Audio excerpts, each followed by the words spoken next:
কার্যক্রম নিষিদ্ধ আওয়ামী লীগের প্রতিষ্ঠা বার্ষিকীতে নাশকতা রোধে ফ্যাসিবাদ বিরোধী মিছিল করেছে জামায়াতে ইসলামী। সকালে রাজধানী ধানমন্ডি ৩২ নম্বরে এই মিছিল করেন তারা। এ সময় দলটির নেতাকর্মীরা ফ্যাসিস্ট আওয়ামী লীগ কর্তৃক সংগঠিত সব গুম, খুন ও গণহত্যার বিচারের দাবি জানান। একই সঙ্গে জুলাই হত্যাযজ্ঞের বিচার নিশ্চিত করা এবং অপরাধীদের দৃষ্টান্তমূলক কার্যকরের দাবি জানান। তবে মিছিল শেষে নেতাকর্মীদের বক্তব্য দেওয়ার সময় এক সাংবাদিকের সঙ্গে হাতাহাতির ঘটনা ঘটে। এদিকে সকালে রাজধানীর মিরপুরেও ফ্যাসিবাদ বিরোধী মিছিল করে জামায়াতে ইসলামী মিরপুর অঞ্চল।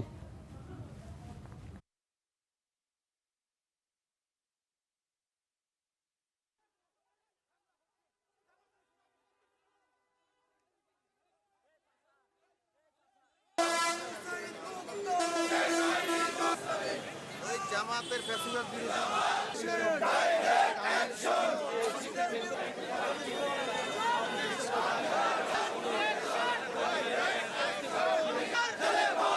আমি এই বিষয়টি ধিক্কার জানাচ্ছি, তীব্র নিন্দা জানাচ্ছি এবং প্রতিবাদ জানাচ্ছি।